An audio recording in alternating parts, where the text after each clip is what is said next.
रात के करीब 10:45 बज रहे थे। अरावली की तरफ से आती ठंडी हवा खिड़की के पतले पर्दों को हिला रही थी। पर्दे बार बार दीवार से टकराते और फिर वापस हवा में लहराने लगते, जैसे कोई बाहर खड़ा हो और अंदर झांकने की कोशिश कर रहा हो। कमरे में हल्की पीली रोशनी थी। बल्ब पुराना था, कभी कभी हल्का सा टिमटिमा जाता। दूर कहीं, बहुत दूर, सियार के रोने की आवाज गूंजी। एक लंबी खिंची हुई आवाज जो सीधी रीढ़ की हड्डी में उतर जाती है। अमन अपने कमरे में अकेला बैठा था। मोबाइल हाथ में था। अंगूठा स्क्रीन पर ऊपर नीचे चल रहा था। रील्स, पोस्ट्स, स्टेटस, सब कुछ नॉर्मल, पर उसका दिमाग नहीं। पिछले कुछ दिनों से उसे अजीब सा लग रहा था। नींद अधूरी, सपने टूटे फूटे और एक अजीब सी बेचैनी बिना किसी वजह के। तभी टिक, व्हाट्सएप नोटिफिकेशन की आवाज। अमन का अंगूठा रुक गया। उसने स्क्रीन की तरफ देखा और उसका चेहरा अचानक सख्त हो गया। ना कोई मुस्कान, ना कोई हैरानी, बस एक अजीब सी जकड़न। कॉलेज फ्रेंड्स ग्रुप, वही नाम जो पिछले 2.5 साल से पूरी तरह मरा हुआ था। कोई मैसेज नहीं, कोई स्टेटस नहीं, कोई हैप्पी बर्थडे तक नहीं। अमन के दिल की धड़कन तेज हो गई। इतने समय बाद इस ग्रुप में मैसेज? उसने नोटिफिकेशन खोला। ग्रुप में सिर्फ एक मैसेज था। भेजने वाला अननोन नंबर, ना कोई डीपी, ना कोई नाम, सिर्फ नंबर। मैसेज लिखा था, 2.5 साल हो गए यार, सब अपनी जिंदगी में आगे बढ़ गए। 1 जनवरी को मिलते हैं, न्यू ईयर पर एक ट्रिप प्लान करते हैं, वहीं मिलेंगे जहां से सब कुछ शुरू हुआ था। अमन ने मैसेज पढ़ा, फिर दोबारा, फिर तीसरी बार। हर बार दिल थोड़ा और भारी हो जाता। जहां से सब कुछ शुरू हुआ था, उसके दिमाग में एक तस्वीर उभरी। अरावली रोड, रात, एक बाइक और एक कॉल जो उसने काट दिया था। अमन ने झटके से मोबाइल नीचे रखा। नहीं, उसने खुद से कहा, इतना मत सोच, लेकिन मन नहीं माना। उसने फिर से मोबाइल उठाया, ग्रुप के बाकी मैसेज स्क्रॉल किए। आखिरी मैसेज 2.5 साल पुराना, पायल का था। चलो यार, कल बात करेंगे। कल कभी नहीं आया था। तभी ग्रुप में वॉइस कॉल शुरू हो गई। अमन की आंखें फैल गईं। कॉल का नाम था कॉलेज फ्रेंड्स, 6 प्रतिभागी। ओह भाई, किसी को तो हमारी याद आई। साहिल की आवाज। सच में यार, कॉलेज के बाद पहली बार सब साथ। रोहन हंस रहा था। न्यू ईयर और रियूनियन, परफेक्ट टाइम। मेहर की आवाज में उत्साह था। अमन ने फोन कान से लगाया।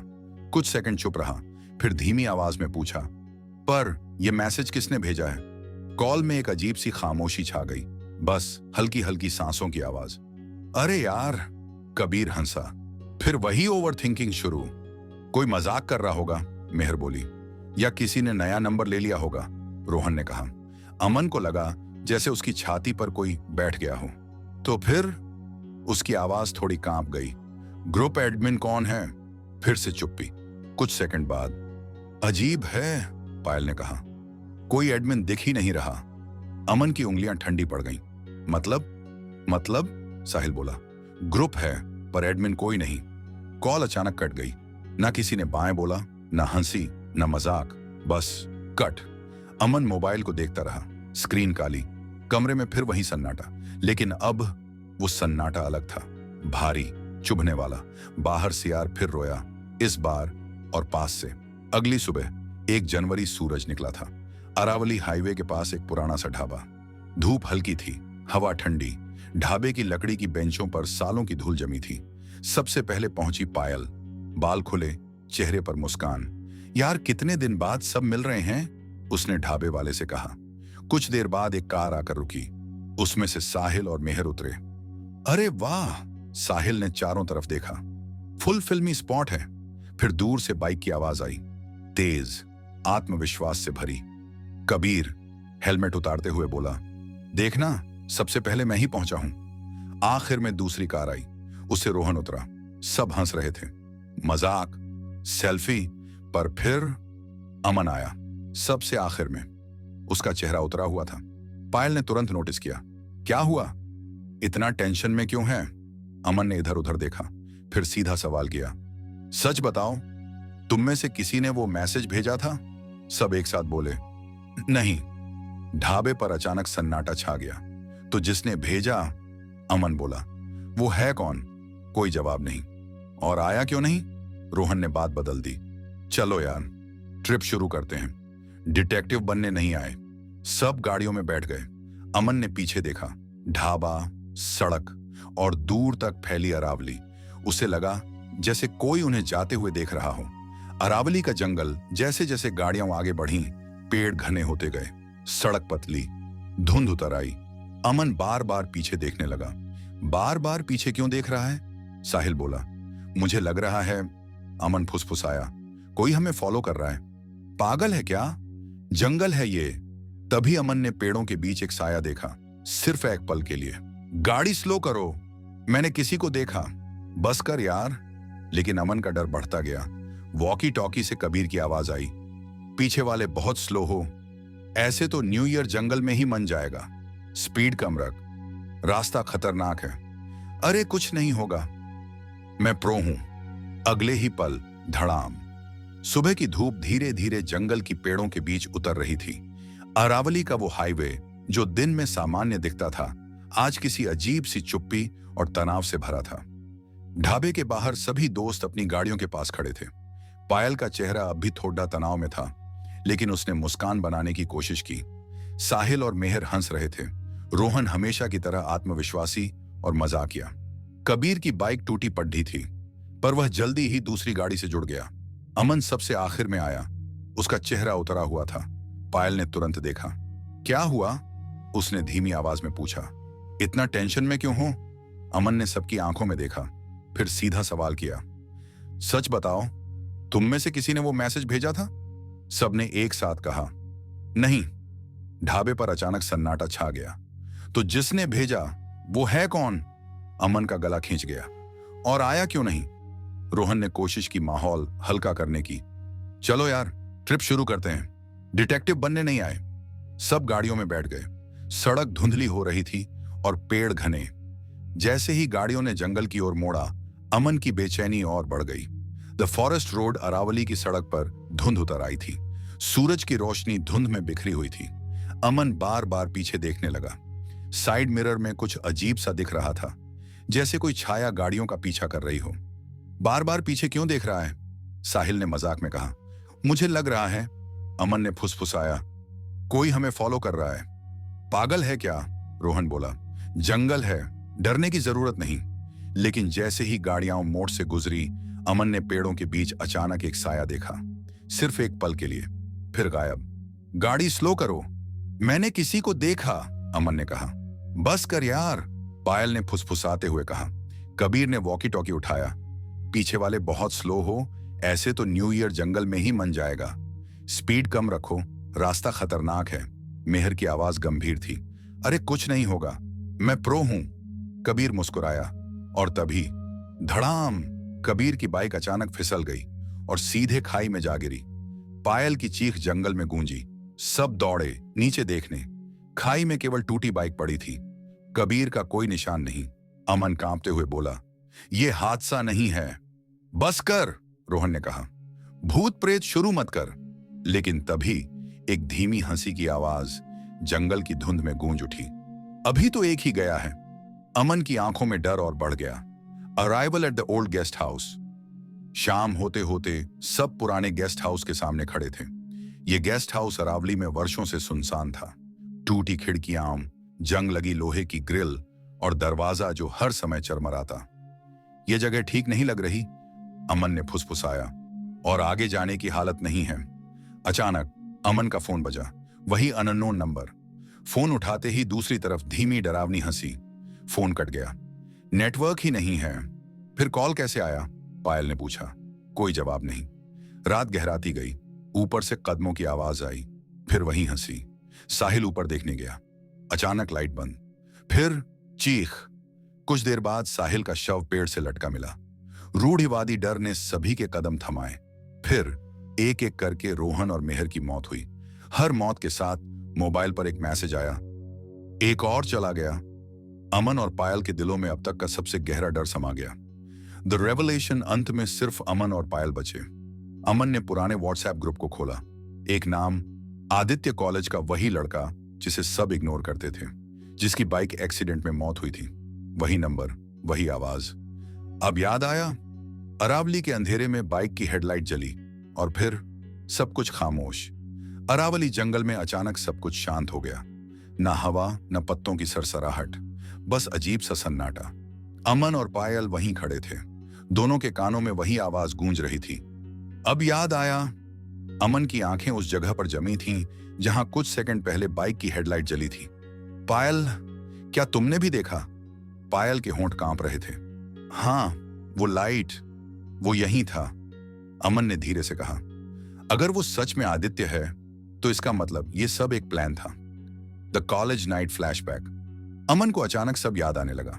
फाइनल ईयर की वो रात, अरावली रोड, आदित्य अकेला अपनी बाइक पर। उसने ग्रुप में मैसेज किया था, कोई है, मुझे बात करनी है। कोई रिप्लाई नहीं। फिर उसने अमन को कॉल किया। हाँ आदित्य, बोल जल्दी। यार, मुझे बहुत अजीब लग रहा है। मुझे लग रहा है कुछ गलत होने वाला है। पीछे से हंसी। ग्रुप में मजाक। भाई ड्रामा बंद कर, न्यू ईयर है, एंजॉय कर। अमन ने कॉल काट दी। कुछ मिनट बाद एक एक्सीडेंट और आदित्य की मौत। The guest house confrontation begins. वो बदला ले रहा है। पायल की आवाज टूट रही थी। अमन ने चारों तरफ देखा। गेस्ट हाउस अब और ज्यादा अंधेरा लग रहा था। ऊपर से आवाज आई, थक थक। सीढ़ियों पर किसी के कदम। वो ऊपर है, वो हमें खेल रहा है। अचानक दीवार पर लिखावट उभरने लगी, जैसे किसी ने खून से लिखा हो, सुनते तो आज जिंदा होते। पायल चीख पड़ी। अमन ने उसका हाथ पकड़ा। भागना बेकार है, हमें इसका सामना करना होगा। अमन और पायल ने धीरे धीरे ऊपर का कमरा खोला। कमरे में ठंडक फैल गई। सन्नाटा, पर कोई दिख नहीं रहा। और तभी आदित्य की परछाई आईने में खड़ी थी। धीरे धीरे उसने चेहरा उठाया। तुम लोग हंसे थे, मैं चिल्ला रहा था। अरावली की रात अब पूरी तरह काली हो चुकी थी। गेस्ट हाउस की टूटी खिड़कियां हवा में हिल रही थीं। अमन और पायल उस कमरे में खड़े थे। आदित्य की परछाई आईने में धीरे धीरे उनका चेहरा दिखा रही थी। तुम लोग हंसे थे, मैं चिल्ला रहा था। अमन के हृदय की धड़कन अब रफ्तार पकड़ चुकी थी। पायल का हाथ उसके हाथ में था, कांपता हुआ। दोनों समझ चुके थे, यह सिर्फ कोई भूत या मजाक नहीं था। The first night in the guest house. कमरे की दीवारों पर पुरानी तस्वीरें टंगी थीं। कॉलेज की वह पुरानी क्लास फोटो जिसमें आदित्य अकेला पीछे की ओर खड़ा था। अमन की आंखें तस्वीर पर ठहर गईं। वो रात अचानक आंखों के सामने आ गई। फाइनल ईयर की पार्टी, कॉलेज ग्राउंड। सभी हंस रहे थे, नाच रहे थे। आदित्य दूर खड़ा, चुपचाप किसी से कुछ कहने की कोशिश कर रहा था, पर कोई सुनता नहीं। अगर कोई एक बार भी सुन ले। उसकी आवाज हंसी में दब गई। अमन को एहसास हुआ, आदित्य की आत्मा अब बस ये पूछ रही थी, क्यों नहीं सुना? The first sign of danger. कमरे की हवा ठंडी थी। खिड़की से हवा अंदर आ रही थी और अचानक पायल ने देखा, दीवार पर खून जैसा लाल निशान। अमन, देखो। अमन ने ध्यान से देखा। लाल निशान धीरे धीरे शब्दों में बदल गया, पहले सुनो या मर जाओगे। दोनों के पैरों तले जमीन खिसक रही थी। आवाजें अब दूर से नहीं, बल्कि उनके कानों के पास गूंज रही थीं। थक थक थक। सीढ़ियों पर कदम। अमन, क्या ये वही है जो हमें खेल रहा है? पायल फुसफुसाई। हाँ, और अब कोई पीछे नहीं हट सकता। अमन ने अपनी ठंडी सांस पर काबू पाया। Exploring the guest house. Aman ने मोमबत्ती जलाई। सारा गेस्ट हाउस अब उनकी दृष्टि में था। टूटी हुई कुर्सियां, जंग लगे दरवाजे, पुराना फर्नीचर। हर कोने में अजीब शैडोज बन रहे थे। वे धीरे धीरे ऊपर की ओर बढ़े। सीढ़ियां चरमराईं। हर कदम के साथ उनके दिल की धड़कन तेज हो रही थी। कमरे में घुसते ही एक पुराना लैपटॉप पड़ा था। स्क्रीन पर एक वीडियो चल रहा था। फाइनल ईयर की पार्टी का वही वीडियो जिसमें आदित्य अकेला दिखाई दे रहा था। अमन ने देखा, वीडियो में आदित्य बार बार फोन उठाकर कह रहा था, कृपया मुझे सुनो, मैं बस सुना जाना चाहता हूं। अमन और पायल दोनों की आंखों में आंसू थे। अब उन्हें समझ आ गया, ये सब केवल डर नहीं, बल्कि बदला और न्याय का खेल था। The first attack. जैसे ही उन्होंने लैपटॉप बंद किया, कमरे में अचानक हवा बंद हो गई और वही धीमी हंसी फिर गूंजी। यहां रहना आसान नहीं होगा। अमन ने पायल का हाथ मजबूती से पकड़ लिया, पर तभी दरवाजे की तरफ एक हाथ बाहर आया। साया किसी इंसान का नहीं था। पूरा कमरा अचानक उनके चारों ओर घूमने लगा। भागना बेकार है। कमरे की खिड़कियां अपने आप बंद हो गईं। मोमबत्ती बुझ गई। कांपती हुई हवा और अंधेरा। और तभी किसी ने जोर से कहा, अब मैं तुम्हें सुन रहा हूं। पायल चीख पड़ी। अमन ने उसे दबाया। शांत हो जाओ, हमें इसका सामना करना होगा। The discovery of the old diary. अगले पल लैपटॉप के पास एक पुराना डायरी खुला पड़ा था। पायल ने देखा, यह आदित्य की थी। हमने मुझे नहीं सुना, हमने मुझसे मजाक किया। अब मैं देखूंगा कि तुम मुझे सुनोगे या नहीं। अमन ने धीरे धीरे पढ़ा। प्रत्येक पन्ना उनके गले में डर और ग्लानि की गांठ ला रहा था। अगर मैं नहीं हूं तो जो पीछे हैं उन्हें सबक सिखाना मेरा मकसद होगा। सुनना और मरना, यही खेल है। The shadows grow. अचानक कमरे की दीवारें फुसफुसाने लगीं। कहीं से आवाज आई, एक कदम और आगे और तुम्हारा खेल खत्म। अमन और पायल ने देखा, दीवारों पर शैडोज खेल रही थीं। हर शैडो आदित्य की तरह दिख रहा था। हमेशा सुनने वाले ही बचते हैं। अमन ने पायल को देखा। दोनों समझ चुके थे, यह अब केवल मानसिक डर नहीं बल्कि वास्तविक खतरा था। The first escape attempt. दोनों बाहर निकलने की कोशिश करने लगे, पर हर दरवाजा बंद था, खिड़कियां भी बंद, जैसे गेस्ट हाउस खुद उनके चारों ओर बंद हो गया हो। अचानक दीवार पर खून की लिखावट फिर उभर गई। भागने से कोई फायदा नहीं, खेल अब शुरू हो चुका है। अमन ने देखा, साया अब उनके पीछे खड़ा था, सिर्फ एक कदम की दूरी पर। अगर तुम सुनना चाहते हो तो अब समय है। The first true horror. रात अब चरम पर थी। अमन और पायल को समझ आ गया कि आदित्य की आत्मा अब केवल सुनने के लिए नहीं बल्कि उन पर अपना डर और गिल्ट फेंकने के लिए थी। तुमने मुझे कभी सुना नहीं, अब तुम हमेशा सुनोगे। कमरे में अचानक तेज रोशनी हुई। शोर, हवाओं की आवाज और दीवारें अचानक एकदम पास आ गईं। अमन ने पायल को कसकर पकड़ा। दोनों ने अपनी आखिरी उम्मीद के साथ आदित्य की डायरी खोली। सिर्फ वही बच सकता है जो सच में सुनता है। अमन ने डायरी को पढ़ा और तभी कमरे की दीवारों से शैडोज बाहर निकली। उनकी हंसी, उनका गुस्सा, उनका दर्द, सब कुछ उनके चारों ओर मंडराने लगा। पायल ने धीरे से कहा, अमन, हमें अब पता है ये खेल खत्म नहीं होने वाला। अरावली की रात अब और भी घनी हो चुकी थी।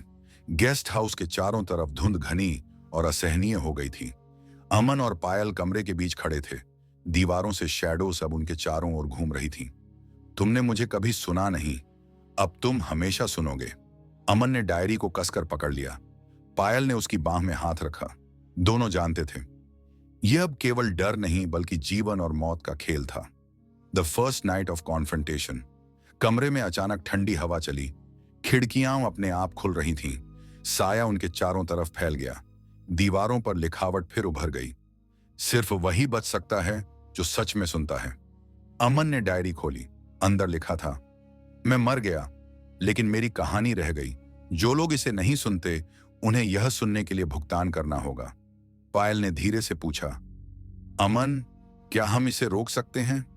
रोकना नहीं, बस इसे समझना है पायल। अब हमें सिर्फ सच सुनना है। अमन ने उसकी आंखों में देखा। The shadows attack. जैसे ही अमन ने यह कहा, शैडोज अचानक बढ़ गए।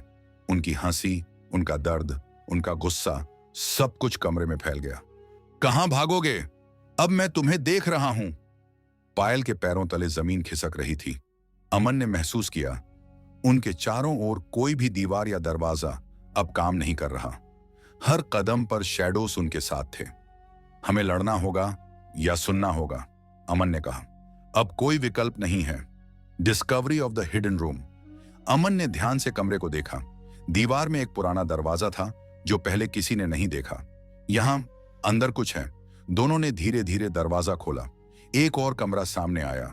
कमरा पूरी तरह अंधेरा था, पर बीचों बीच एक पुराना टेबल और कुछ कागज रखे थे। अमन ने देखा, वो कागज आदित्य की पुरानी नोट्स थीं। उनमें लिखा था, जो लोग मेरी आवाज सुनेंगे उन्हें मेरी कहानी पूरी सुननी होगी। कोई भी आधा नहीं बच सकता। पायल ने कांपते हुए कहा, अमन, ये कितना बड़ा खेल है और ये अब शुरू हो चुका है। अमन ने जवाब दिया, द फर्स्ट ट्रू रेवलेशन। अमन ने डायरी पढ़ना शुरू किया। हर पन्ना एक नया राज खोल रहा था। आदित्य की मानसिक स्थिति, उसकी अकेलापन, उसका दर्द, सारी रातें जब कोई उसे नहीं सुनता था। मैं मर गया लेकिन दुनिया ने मुझे सुना नहीं। अब मैं तुम्हें सुनूंगा। और अगर तुमने मेरी बात नहीं सुनी तो तुम्हें भी यह भुगतना होगा। अमन को समझ आया, यह खेल केवल बदला नहीं बल्कि सत्य को सामने लाने का तरीका था। The Hunt begins. अचानक कमरे की हवा तेज हो गई। शेडोज अब तेजी से उनके चारों ओर घूमने लगे। अमन और पायल ने देखा, दीवारों पर आदित्य की परछाई अब असली इंसान की तरह मूव कर रही थी। तुमने कभी नहीं सुना, अब मैं तुम्हें सुनूंगा। शेडोज कमरे के कोने कोने से आ रही थी। अमन ने अपनी हिम्मत बटोरी। हम सुन रहे हैं, अब तुम हमें नहीं डराओगे। पर शैडोज ने जवाब दिया, सिर्फ सुनना काफी नहीं है, अब तुम्हें मेरी कहानी पूरी सुननी होगी और इसके लिए तुम्हें इस कमरे में रहना होगा। The first sacrifice. शेडोज अचानक पायल की ओर बढ़ी। पायल चीखी, अमन। अमन ने उसे पकड़ा। ठीक है पायल, डरना बंद करो, हम सुन रहे हैं। पर एक शैडो उसके हाथ में चिपक गई और तभी कमरे की दीवारों से एक और मैसेज उभर गया, एक को खो दो ताकि बाकी बच सकें। अमन ने महसूस किया, आदित्य का खेल अब केवल सुनना नहीं था बल्कि जीवन और मृत्यु का वास्तविक निर्णय बन चुका था। The video evidence. अमन ने लैपटॉप चालू किया, फिर वही पुराना वीडियो चलाया। फाइनल ईयर की पार्टी, आदित्य की वह अकेली परछाई। फिर वह धीरे धीरे कैमरे के पास आया। अगर कोई मेरी आवाज सुने तो मुझे याद रखे, अगर नहीं तो मैं तुम्हारे सपनों में भी आ जाऊंगा। अमन की आंखों में आंसू थे। पायल को देखकर उसने कहा, अब हमें यह पूरी सुननी होगी, तभी हम बच सकते हैं। The first night ends in terror. रात का समय अब चरम पर था। अमन और पायल ने पूरी डायरी पढ़ी। हर पन्ना आदित्य के दर्द, उसकी अकेलापन और बदले की भावनाओं से भरा था। शेडोज धीरे धीरे कमरे से गायब हो गईं, लेकिन कमरे में अब भी वह भय और तनाव मौजूद था। तुमने मेरी कहानी सुनी, पर क्या तुमने इसे समझा? अमन और पायल अब समझ चुके थे, यह खेल खत्म नहीं हुआ। अगले दिन वे डीपर सीक्रेट्स का सामना करेंगे। आदित्य की कहानी का असली राज खुलने वाला है और जो भी इसे पूरी तरह सुनेगा वही आगे बच पाएगा। अरावली की सुबह धुंधली थी। गेस्ट हाउस के आसपास का जंगल अब शांत नहीं लग रहा था। अमन और पायल पहले से ही थक चुके थे। रात भर की पढ़ाई और डर के बाद भी उनका मन अभी तक पूरी तरह समझ नहीं पाया था। क्या सच में आदित्य जिंदा है या ये उसकी परछाई है? पायल ने कांपती आवाज में पूछा। अमन, क्या हम सच में सुरक्षित हैं? अमन ने उसके हाथ को कसकर पकड़ा। पायल, अब सिर्फ समझना बाकी है, डरने से कुछ नहीं होगा। हमें आदित्य की कहानी का अंत तक पता लगाना होगा। The hidden diaries. अमन ने उस कमरे में रखी दूसरी डायरी खोजी जो आदित्य ने अपने पुराने लैपटॉप के पास छुपा रखी थी। पायल ने देखा, ये तो पूरी कहानी है। अमन ने पढ़ना शुरू किया। हर पन्ना आदित्य के अकेलेपन, उसके सपनों और सबसे बड़ी चोट, कॉलेज में उसकी अनदेखी की कहानी से भरा था। हमारे बीच एक रात आई जब मैंने सिर्फ मदद मांगने की कोशिश की, लेकिन कोई नहीं सुना, कोई नहीं देखा और मैंने मरकर भी अपनी आवाज को रखा। पायल ने उसे रोकते हुए कहा, अमन, यह सब बहुत भारी है, हमें बाहर निकलना चाहिए। बाहर जाना अब संभव नहीं, हमें सुनना और समझना होगा, तभी हम बच सकते हैं। The first message from the shadows. जैसे ही अमन डायरी पढ़ रहा था, फोन की स्क्रीन पर एक नया मैसेज उभरा। अगर तुम मेरी पूरी कहानी सुनोगे तो मैं तुम्हें छोड़ दूंगा, आधा सुनोगे तो तुम्हें वह भुगतना पड़ेगा जो मैंने झेला। अमन ने धीरे से कहा, यह सिर्फ सुनने का खेल नहीं, यह जीवन और मृत्यु का खेल बन चुका है। पायल ने कांपते हुए पूछा, तो अब क्या करना होगा? पूरा सुनना होगा, हर शब्द, हर दर्द, हर हंसी और हर आंसू। अमन ने जवाब दिया। The shadows psychological trap. Shadows ने कमरे में फिर से प्रवेश किया। इस बार वे केवल डराने नहीं आए बल्कि मनोवैज्ञानिक दबाव बनाने आए। पायल को उसके डर दिखाए गए, अमन को उसके अपराध बोध का सामना कराया गया। तुमने मुझे कभी सुना नहीं, अब मैं तुम्हारे अंदर हूं। दोनों ने महसूस किया कि यह केवल भूत या परछाई नहीं है, यह आदित्य का मनोवैज्ञानिक खेल है। The first true test. Aman ने लैपटॉप खोला। वीडियो में आदित्य फिर दिखाई दिया। इस बार वह सिर्फ अकेला नहीं था, उसके पीछे उन सभी शैडोज की परछाइयां थीं जिन्होंने कभी उसकी आवाज नहीं सुनी थी। तुमने मेरी बात नहीं सुनी, अब तुम्हें मेरी पीड़ा सुननी होगी और अगर तुम भागे मैं तुम्हें वहीं पकड़ लूंगा। पायल ने कांपते हुए कहा, हम डर से लड़ नहीं सकते, हमें सिर्फ सुनना होगा। अमन ने सिर हिलाया। सही, अब हमें पूरी कहानी का सामना करना होगा। The diaries most horrific secret. जैसे जैसे अमन पढ़ रहा था, एक भयावह सच सामने आया। आदित्य केवल अकेला लड़का नहीं था, वह अधूरी कथाओं का प्रहरी बन गया था। जिन लोगों ने उसकी आवाज नहीं सुनी, उनकी मौत या मानसिक चोट का कारण वही था। मैंने नहीं मारा, लेकिन मैं सुनने वाले को केवल इतना याद दिलाता हूं कि वे जीवन भर इसे नहीं भूल पाए। पायल के हाथ कांपने लगे। तो ये सब जो हमारे साथ हुआ, वही खेल था? हाँ, और अब हम अगला हिस्सा सुनेंगे, चाहे हम तैयार हों या नहीं। अमन ने जवाब दिया। नाइट ऑफ हॉरर रात आते ही शैडोज ने फिर से हमला किया। इस बार वे ज्यादा तीव्र थे। पायल के कानों में आदित्य की हंसी गूंज रही थी। अमन के सामने उसकी पुरानी यादें रिप्ले हो रही थीं। अगर तुमने मुझे सुना नहीं, तुम खुद को खो दोगे। दोनों ने महसूस किया, यह केवल शरीर का खतरा नहीं था, बल्कि मन और आत्मा का खतरा था। हम अब भाग नहीं सकते, हमें हर शब्द सुनना होगा, तभी हमारी जान बच सकती है। The first glimpse of redemption. Aman और पायल ने पहली बार महसूस किया कि सुनना ही एक तरीका है जो शैडोज और आदित्य को शांत कर सकता है। उन्होंने धीरे धीरे हर शब्द पढ़ा, हर पन्ना, हर मैसेज, हर वीडियो क्लिप को ध्यान से देखा। शैडोज धीरे धीरे शांत होने लगी, लेकिन कमरे का माहौल अभी भी डरावना था। तुमने अब तक सुना, पर अभी भी कहानी पूरी नहीं हुई। अमन ने महसूस किया, आदित्य की कहानी का सबसे बड़ा राज अभी भी सामने है। आदित्य की पूरी कहानी अभी भी अधूरी है। अगली रात अमन और पायल को सच का सामना करना होगा। शैडोज का असली रूप और आदित्य की मंशा पूरी तरह उजागर होगी। अरावली की रात अब और भी घनी हो चुकी थी। धुंध ने जंगल और गेस्ट हाउस दोनों को अपनी चादर में लपेट लिया। अमन और पायल कमरे के बीचों बीच बैठे थे, लैपटॉप और डायरी के पन्नों के बीच, जहां आदित्य की हर याद, हर दर्द, हर अनसुनी आवाज अब उनके सामने खुल रही थी। ये कहानी अब सिर्फ डराने वाली नहीं है, ये हमारी आत्माओं को झकझोरने वाली है। अमन ने धीरे कहा, Aditya's childhood, the roots of revenge. Diary के पन्नों में आदित्य का बचपन सामने आया। स्कूल में उसे हमेशा इग्नोर किया गया।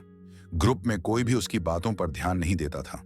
उसके भीतर धीरे धीरे अकेलापन, दर्द और नफरत बढ़ता गया। मैंने हर कोशिश की, पर कोई भी मुझे सुनने को तैयार नहीं था। हर मुस्कान के पीछे मेरी चुप्पी थी और हर हंसी मेरे लिए चोट। पायल ने कांपते हुए कहा, तो वो यही वजह थी कि उसने ये सब किया? अमन ने सिर हिलाया। हाँ, ये सिर्फ बदला नहीं है, ये उनकी अधूरी आवाजों का युद्ध है। The college incident, trigger of the nightmare final year की पार्टी की घटना ने आदित्य को टूटने पर मजबूर किया। उसने ग्रुप में मदद की कोशिश की, कॉल किया, मैसेज भेजा, लेकिन सभी ने मजाक उड़ाया। वह अकेला रह गया और दुर्घटना में मौत की झूठी अफवाह फैलाई गई। मेरा डर, मेरी आवाज, मेरी जान, सबने अनसुना किया। अब मैं उन्हीं के सपनों और रातों में लौटता हूं, ताकि कोई और मेरी कहानी अनसुनी न छोड़ पाए। पायल की आंखों में आंसू थे। हमने उसे कभी सुना ही नहीं, अब सुनना ही हमारी जान बचा सकता है। अमन ने जवाब दिया, द शैडोज ट्रू फॉर्म। जैसे ही रात गहराई, शैडोज ने अपना असली रूप दिखाना शुरू किया। वे केवल अंधेरे और धुंध नहीं थे, वे आदित्य की पीड़ा और नफरत की मूर्त रूप बन चुके थे। उनके चेहरे उस दर्द को दर्शा रहे थे जो उन्होंने जीवन में झेला। तुमने मेरी आवाज नहीं सुनी, अब तुम्हें मेरी पीड़ा महसूस होगी। अमन और पायल को एहसास हुआ कि अगर वे पूरी कहानी नहीं सुनते तो शैडोज हमेशा उनके पीछे रहेंगे। The ultimate confrontation begins. Aman ने लैपटॉप खोला और आदित्य की पुरानी वीडियो क्लिप्स चलाना शुरू किया। वीडियो में आदित्य की हर एक भावनात्मक प्रतिक्रिया, हर एक अकेली रात, हर संघर्ष दिख रहा था। शैडोज धीरे धीरे कम होने लगे। आदित्य की आवाज अब साफ सुनाई दे रही थी। अब तुम सुन रहे हो, हर शब्द, हर चीख, हर चोट। पायल ने कांपते हुए पूछा, हम कैसे जानेंगे कि कहानी पूरी हुई? जब शैडोज और आदित्य के शब्द शांत होंगे, तभी हम बच सकते हैं। अमन ने जवाब दिया, द डायरीज फाइनल पेजेस। अमन ने डायरी के आखिरी पन्ने खोले। पन्नों में आदित्य की सबसे बड़ी पीड़ा लिखी थी। उसे विश्वास था कि कोई भी उसे कभी नहीं सुनेगा। वह मरने के बाद भी अपनी कहानी सुनाने के लिए लौट आया। अगर कोई भी मेरी पीड़ा नहीं सुनता तो वह अपने जीवन में वही दर्द महसूस करेगा और मुझे छोड़ने वाला कोई नहीं होगा। अमन ने धीरे से कहा, अब हमें हर शब्द सुनना होगा, चाहे हमारी आत्माएं डर के मारे कांप रही हों। The voice from the past. जैसे ही पायल ने लैपटॉप देखा, फोन की स्क्रीन पर एक नया मैसेज आया। अगर तुमने पूरा नहीं सुना, मैं तुम्हें वही महसूस कराऊंगा जो मैं महसूस करता रहा। अमन ने डरते हुए कहा, यह सिर्फ सुनने का खेल नहीं, यह हमारी आत्मा का भी खेल है। शेडोज कमरे में फिर से उभर आए, लेकिन इस बार शेडोज शांत नहीं थे। वे अमन और पायल की मानसिकता पर हमला कर रहे थे। अगर तुमने मुझे सुना तो तुम सुरक्षित हो, अगर नहीं तो तुम्हें मेरी दुनिया में फंसना होगा।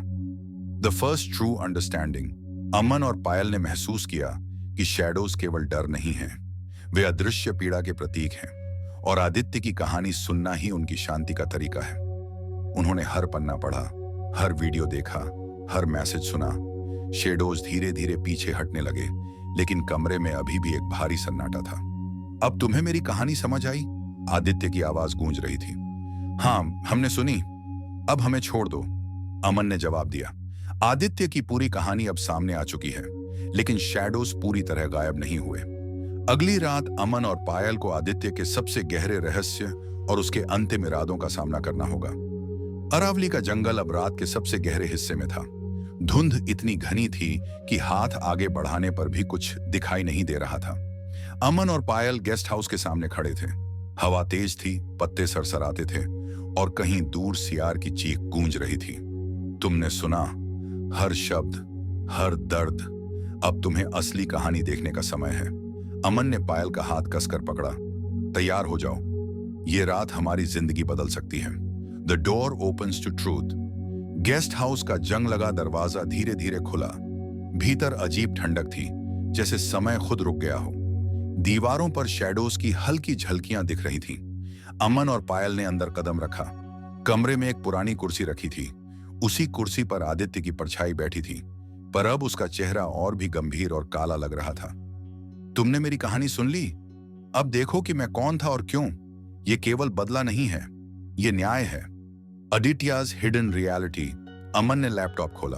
पुरानी वीडियो क्लिप्स और डायरी के पन्नों में एक नया रहस्य उजागर हुआ। आदित्य की मौत केवल एक्सीडेंट नहीं थी। फाइनल ईयर की पार्टी के दिन किसी ने उसकी बाइक की ब्रेकिंग सिस्टम में छेड़छाड़ की थी। वह असली में जीवित रहा, लेकिन घायल और बेबस। उसने खुद को सबके सामने नहीं दिखाया, पर रातों रात सन्नाटा और डर फैलाया। मैं मर नहीं सकता था। मैं हर उस इंसान को दिखाता रहा जो मुझे अनसुना करता है कि दर्द क्या होता है। पायल हिम्मत करते हुए बोली, तो ये सब हमारी गलती नहीं थी, हमें सिर्फ सुनना था। अमन ने धीरे से कहा, हाँ, और अब हमें आदित्य की कहानी के अंतिम मोड़ तक जाना होगा। शैडोज कम अलाइव। जैसे ही अमन ने पन्ने पलटे, शैडोज अचानक जीवित हो गए। उन्होंने कमरे को घेरे में लिया। दीवारों से निकलते हुए शैडोज आदित्य की सच्ची पीड़ा और गुस्से को दिखा रहे थे। वे सिर्फ डर नहीं थे, बल्कि अंदर की आत्माएं थीं जिन्हें सुनना और समझना ही बचा सकता था। अगर तुमने मेरी कहानी अधूरी सुनी, तुम्हारे लिए यही अंत होगा। अमन और पायल कांपते हुए पीछे हटे, लेकिन अमन ने खुद को संभाला। हम डरने नहीं आए, हम सुनने आए हैं और समझने। The secret room. अचानक कमरे में एक दरवाजा खुला। अंदर एक छोटा अजीब सा कमरा था। दीवारों पर खून से लिखी पंक्तियां, आदित्य के पुराने नोट्स और वीडियो डिस्क लगे थे। कमरे की हवादार ठंडक और वहां की लाइटें अचानक चालू हो गईं। अमन ने अंदर कदम रखा। यहां उसका सबसे बड़ा रहस्य छुपा है। Aditya reveals himself. कुर्सी पर अब आदित्य खुद बैठा था। ना भूत, ना प्रोजेक्शन, बस एक आदमी, थका हुआ और चोटिल। तुमने मेरी कहानी सुनी, पर तुम समझोगे कि यह सिर्फ शब्द नहीं है, यह हर उस चोट का एहसास है जो मुझे मिली। अमन ने धीरे से पूछा, तो तुम जिंदा हो? हाँ, और अब मैं सिर्फ बदला नहीं लेना चाहता। मैं चाहता हूं कि कोई मेरी पीड़ा समझे, ताकि मैं शांति पा सकूं। पायल ने कांपते हुए कहा, लेकिन हमने तुम्हें डरते हुए देखा था। हम भी मौत के करीब थे। यह सब मेरी कहानी की एको थी, जो तुम्हें डराने के लिए नहीं, बल्कि सुनने के लिए थी। The final choice. अमन और पायल के सामने एक अंतिम विकल्प था। शैडोज को छोड़ देना और गेस्ट हाउस छोड़ना। आदित्य की कहानी पूरी तरह सुनना और समझना, जिससे शैडोज और डर स्थायी रूप से खत्म हो जाए। अमन ने पायल की ओर देखा। अगर हम डरेंगे, हम भी शैडोज बन जाएंगे। हमें पूरी कहानी सुननी होगी। पायल ने धीरे सिर हिलाया। द अनरैवलिंग। अमन और पायल ने आदित्य की हर पीड़ा सुनी। बचपन की अकेलापन, कॉलेज में अनसुनी आवाज, ग्रुप की उपेक्षा, फाइनल ईयर पार्टी का दर्द, एक्सीडेंट और छिपा हुआ सच। हर शब्द के साथ शैडोज कमजोर होने लगे। धुंध धीरे धीरे हट गई और आदित्य का चेहरा अब शांत लग रहा था। तुमने मेरी कहानी पूरी सुनी, अब मैं जा सकता हूं और तुम बच सकते हो। अमन ने राहत की सांस ली। अब हम सुरक्षित हैं? हाँ, लेकिन याद रखो, कहानी हमेशा कहीं ना कहीं जिंदा रहती है। अमन और पायल शहर लौट आए थे। सड़कें, ट्रैफिक और भीड़, सब कुछ पहले जैसा दिख रहा था, लेकिन उनके भीतर कुछ टूट चुका था। यहां सब पहले जैसे हैं, लेकिन हम पहले जैसे नहीं रहे। पायल अक्सर अपने कमरे में घंटों बंद रहती। अमन ने देखा कि उसकी हंसी अब नकली लगती थी। दोनों एक ही अक्सर आदित्य की आवाज सुनने का डर महसूस करते थे। द फर्स्ट साइंस शहर की पहली रात। अमन अपने कमरे में बैठा था। लैपटॉप खुला, पुरानी व्हाट्सएप चैट्स और वीडियो देख रहा था। अचानक स्क्रीन पर वही अननोन नंबर ब्लिंक करने लगा। Draft message. तुमने सब सुना, लेकिन क्या अब समझ रहे हो? अमन का दिल धड़क उठा। ये अभी खत्म नहीं हुआ। पायल का फोन भी उसी समय वाइब्रेट हुआ। अमन, मुझे लगता है कोई हमें देख रहा है। मैं भी वही सोच रहा था। शहर में भी वे शैडोज उनका पीछा कर रहे थे। Psychological impact. अमन और पायल के दिन अब नॉर्मल लेकिन अधूरे थे। सुबह ऑफिस, कॉलेज या काम पर जाते, लोग हंसते, बात करते, लेकिन अमन की आंखें हमेशा चौकस रहती थीं। पायल रात को बार बार फोन चेक करती, कुछ सुनने की उम्मीद में। हमने आदित्य की कहानी सुनी, लेकिन उसकी छाया हमारी जिंदगी में रह गई।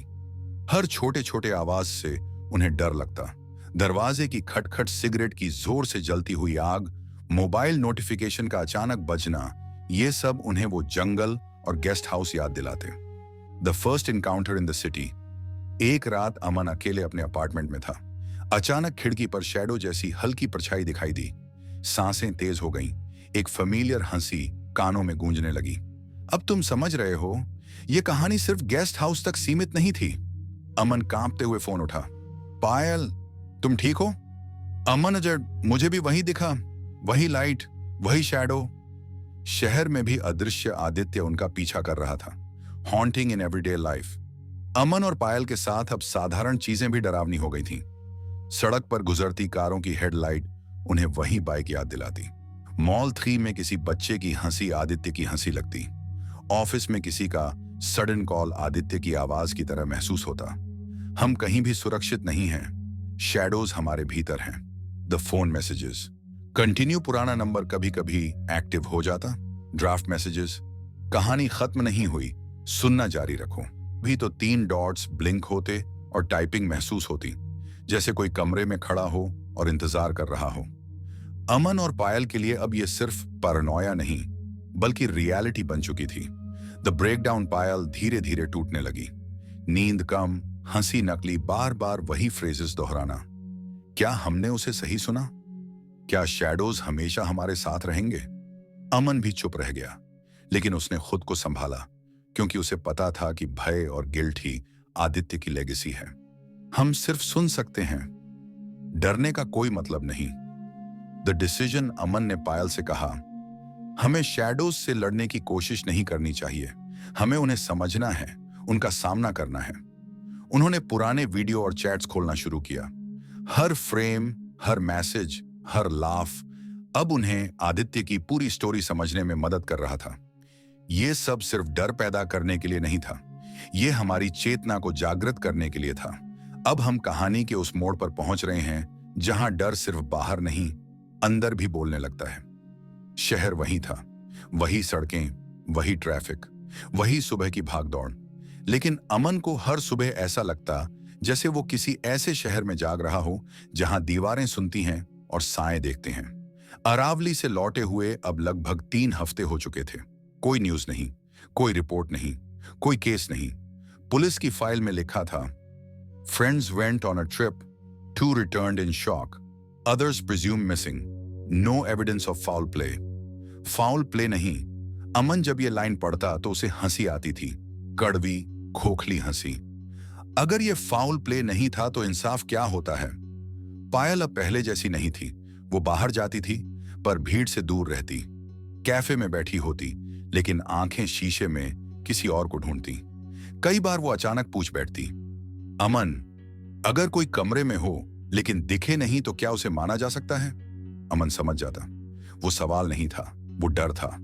एक रात पायल ने फोन किया। उसकी आवाज कांप रही थी। अमन, मेरे कमरे में कोई बैठा है। क्या? कौन? मुझे नहीं पता, लेकिन वो कुछ कह नहीं रहा, बस सुन रहा है। अमन उसी वक्त उसके घर पहुंचा। कमरा खाली था, खिड़की बंद, दरवाजा लॉक, लेकिन आईने पर उंगलियों के निशान थे, जैसे किसी ने बहुत देर तक खुद को देखा हो। उस रात अमन के फोन पर कुछ ऐसा हुआ जो पहले कभी नहीं हुआ था। कोई मैसेज नहीं, कोई कॉल नहीं, बस व्हाट्सएप खुला हुआ था। एक नया group name still listening, members Aman Payal. Aditya. Aman की सांस रुक गई। ये इम्पॉसिबल है। ग्रुप में एक मैसेज आया, आदित्य, मैं लौट नहीं रहा, 3 डॉट्स। फिर अगला मैसेज, आदित्य, मैं फैल रहा हूं। अमन और पायल मिले। दोनों के हाथ में फोन था, दोनों के चेहरे सफेद। उसका मतलब क्या है, फैल रहा हूं? पायल फुसफुसाई। अमन को जवाब पता था, और यही सबसे डरावनी बात थी। मतलब वो अब सिर्फ एक आत्मा नहीं है, तो वो एक विचार बन गया है। पायल की आंखों में आंसू आ गए। तो हम उसे रोक नहीं सकते? अमन ने सिर झुका लिया। शायद नहीं। अमन ने रिसर्च शुरू की, फोरम्स, रेडिट, पुराने न्यूज आर्टिकल्स, और फिर एक पैटर्न सामने आया। एक कॉलेज स्टूडेंट जिसने सुसाइड किया। पहले दोस्तों से मदद मांगी थी, लेकिन किसी ने सुना नहीं। एक लड़की जो लेट नाइट कॉल करती रही, कोई उठा नहीं। अगली सुबह लाश मिली। एक लड़का जिसने ग्रुप में लिखा था, आई एम नॉट ओके। सबने सीन किया, कोई रिप्लाई नहीं। हर कहानी के अंत में एक लाइन कॉमन थी, they said no one listened. Aman के हाथ कांपने लगे। आदित्य अकेला नहीं था, वो सिर्फ पहला था जिसने लौटकर याद दिलाया। पायल अब टूट रही थी। एक रात उसने कहा, अमन, मुझे नींद में आवाजें आती हैं। क्या आवाजें? लोगों की, जो बोलना चाहते हैं, जो कह रहे हैं, बस सुन लो। उसकी आंखों के नीचे गहरे काले घेरे थे। मुझे लगता है मैं उनकी तरह बनती जा रही हूं। कैसी? जो लौट नहीं पाते। अमन डर गया। पायल, हमें रुकना होगा। नहीं, उसने धीरे कहा, हमें भागना बंद करना होगा। उस रात अमन के फोन पर आखिरी मैसेज आया, आदित्य, तुम सुन रहे हो? 3 डॉट्स, आदित्य, लेकिन बाकी लोग नहीं। अगला मैसेज देर से आया, बहुत देर से, आदित्य, अगर कोई वापस जाएगा, पॉज, आदित्य, तो चक्र टूट सकता है। अमन समझ गया, वो मुझे वापस बुला रहा है। पायल ने उसकी तरफ देखा। अरावली? अमन ने सिर हिलाया। अकेले? पायल ने कुछ कहा नहीं, बस इतना बोली, अगर तुम गए तो मैं इंतजार नहीं करूंगी। उस रात अमन ने बैग पैक किया। फोन, पुरानी डायरी, वो टूटा हुआ फोन जो गेस्ट हाउस में मिला था। शहर की लाइट्स बाहर चमक रही थी, लेकिन कमरे में अंधेरा था। आईने में उसने खुद को देखा, और एक पल के लिए उसे लगा उसके पीछे कोई खड़ा है। लेकिन इस बार कोई हंसी नहीं थी, सिर्फ एक आवाज, इस बार देर मत करना। सुबह की पहली ट्रेन, अरावली की तरफ। अमन अकेला जा रहा था। पीछे शहर था, आगे जंगल, और बीच में एक अधूरी कहानी जो अब खत्म होना चाहती थी। सुबह की ट्रेन में भीड़ थी। लोग मोबाइल देख रहे थे, बातें कर रहे थे, हंस रहे थे। अमन खिड़की के पास बैठा था। बाहर भागते हुए पेड़, खंभे, स्टेशन, सब कुछ आगे बढ़ रहा था, पर उसके अंदर सब रुका हुआ था। अरावली, वही जगह जहां सब कुछ शुरू हुआ था, और शायद वहीं खत्म होना था। फोन उसकी जेब में था, साइलेंट, कोई मैसेज नहीं, कोई 3 डॉट्स नहीं। शांति सबसे ज्यादा डराती है जब आप जानते हो कि कोई बोल सकता है। अरावली अब वैसी नहीं लग रही थी जैसी पिछली बार। धुंध नहीं थी, हवा चल रही थी, पक्षियों की आवाज थी, सब नॉर्मल था। और यही सबसे गलत था। अमन को लगा जैसे जंगल उसे पहचान रहा हो, जैसे पेड़ रास्ता दे रहे हों। पुराना गेस्ट हाउस अब दूर से ही दिख गया। जंग लगा दरवाजा, टूटी खिड़कियां, लेकिन इस बार डर नहीं था, सिर्फ थकान थी और अपराध बोध। अमन अंदर गया। दरवाजा अपने आप बंद नहीं हुआ, कोई हंसी नहीं, कोई आवाज नहीं। हर कमरा खाली था। सीढ़ियां चढ़ते वक्त उसके कदम गूंज रहे थे। पहली बार मुझे अपने कदमों से डर नहीं लगा। ऊपर वही कमरा जहां सब खत्म हुआ था। कमरे के बीच एक कुर्सी रखी थी और उस पर आदित्य। वो भूत नहीं था, ना काला चेहरा, ना डरावनी आंखें। वो वैसा ही था जैसा कॉलेज में हुआ करता था, साधारण, थका हुआ, शांत। तुम आ गए? उसने कहा। हाँ, अमन बोला। सुनने। आदित्य मुस्कुराया, लेकिन उस मुस्कान में कोई जीत नहीं थी। मैं बदला नहीं चाहता था अमन। तो फिर? मैं बस नहीं चाहता था कि मैं ऐसे ही गायब हो जाऊं जैसे मैं कभी था ही नहीं। कमरा बदलने लगा। दीवारें स्क्रीन बन गईं। वो रात फिर से चलने लगी। आदित्य बाइक पर था, फोन हाथ में। बार बार कॉल, सीन सीन। कोई जवाब नहीं। एक कॉल पायल को, एक अमन को। फोन कटता है, फिर ट्रक की लाइट, फिर गिरना। मैं मरा नहीं था तुरंत, आदित्य बोला। मैं होश में था। मैंने आवाजें सुनी, गाड़ियां गुजरती रहीं। मैं चिल्ला नहीं पा रहा था। और सबसे बुरा यह था, उसकी आवाज कांप गई कि मुझे लगा अगर कोई एक भी रुक जाए तो मैं बच जाऊंगा। अमन घुटनों पर बैठ गया। हम वहीं थे, पास ही। हमें पता है, आदित्य ने कहा। यही वजह है कि तुम सुन सकते हो। अमन ने कांपती आवाज में पूछा, पायल वो कहां है? आदित्य ने आंखें बंद की। वो लौटी थी तुम्हारे बाद। उसने सुना, और जो सुन ले वो पहले जैसा नहीं रह पाता। वो मरी नहीं है, आदित्य बोला, लेकिन वो वापस भी नहीं आ सकती। क्यों? क्योंकि कुछ लोग आवाजों के साथ ही रह जाते हैं। अमन रो पड़ा। आदित्य खड़ा हुआ। अब सवाल तुम्हारा है अमन, तुम क्या बनोगे? एक कहानी या एक सुनने वाला? कमरा शांत था, कोई शैडो नहीं, कोई डर नहीं। अमन उठा।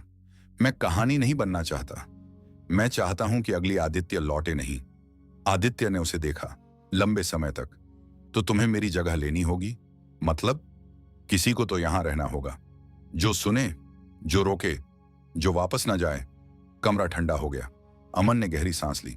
अगर मैं रुक गया तो तुम जाओगे और ये सब खत्म होगा। आदित्य की आंखों में पहली बार शांति थी। हां। कुछ पल की खामोशी, फिर नहीं, अमन बोला। मैं यहीं नहीं रुकूंगा। मैं बाहर जाऊंगा और सुनने की जगह बनाऊंगा, जहां कोई भी चुप ना रहे। कमरा कांपा नहीं, जंगल चीखा नहीं, बस। आदित्य मुस्कुराया। धीरे धीरे आदित्य फीका पड़ने लगा। तुमने सही चुना, उसने कहा। हर आत्मा बदले से नहीं, कुछ जिम्मेदारी से मुक्त होती है। तेज रोशनी और फिर सन्नाटा। एपिलॉग। 6 महीने बाद शहर। एक छोटा सा studio, mic, headphone, YouTube channel, रात की आवाज, पहली वीडियो। अगर कोई चुप है तो इसका मतलब ये नहीं कि उसके पास कहानी नहीं है। वीडियो के कमेंट्स में हजारों लोग। आज पहली बार बोला। आज पहली बार किसी ने सुना। अमन कैमरे के पीछे बैठा था। फोन पर एक नोटिफिकेशन आया, अननोन ड्राफ्ट। अब आवाजें अकेली नहीं हैं। अमन मुस्कुराया। पसंद आई तो लाइक और कमेंट करें।